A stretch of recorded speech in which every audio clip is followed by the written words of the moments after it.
Patrick Chenet. Un coup de couteau, cette soirée d'après-spectacle qui a dégénéré. De tempérament sanguin, le comédien Patrick Chenet peut parfois laisser éclater sa colère dangereusement.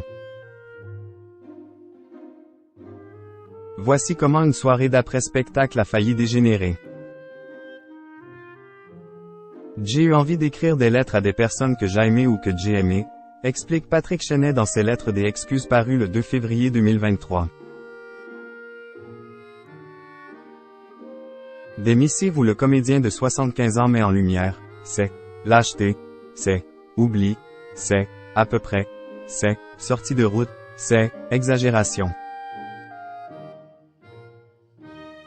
Bref, tout ce qui l'empêche d'être un homme parfait.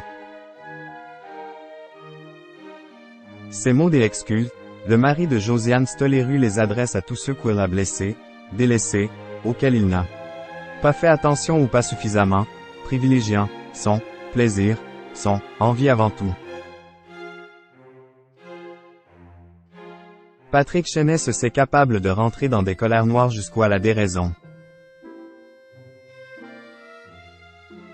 Un rien peut me faire perdre le contrôle, même si je me suis beaucoup calmé, confie l'acteur dans une interview récente avec nos confrères de Voici. Ses nerfs ont notamment lâché un soir d'après-spectacle. Patrick Chenet raconte. Un jour, lors d'un festival en plein air à Vaison-la-Romaine, j'avais précisé qu'il fallait que je dîne après le spectacle car je ne peux pas manger avant de jouer.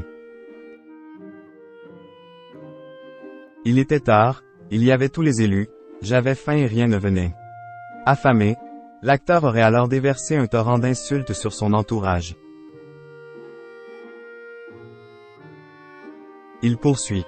Un type qui m'aimait bien tremblait en me disant « Je vais vous faire des tartines ». Et dans le stress, il m'a donné un coup de couteau. Une mésaventure qui sert désormais de référence à Émilie Chenet pour juger du degré de colère de son père. Cette confidence choque de Patrick Chenet. Parmi les destinataires des lettres des excuses de Patrick Chenet, Josiane Stoléru. L'acteur ne pratique pas la langue de bois au sujet de ses nombreuses infidélités. Je suis avec la même femme depuis toutes ces années parce que j'ai des maîtresses tout le temps, confie le père d'Émilie Chenet. Je suis parti, revenu, je suis allé habiter ailleurs, j'ai même fait des enfants à d'autres. Ce qui se meurt dans un couple au bout de plusieurs années, il ne faut pas le nier, c'est le désir physique. Surtout quand on vit ensemble, vider les poubelles au bout d'un moment, ça tue tout. À près de 80 ans, Patrick Chenet se targue d'avoir encore une libido intacte.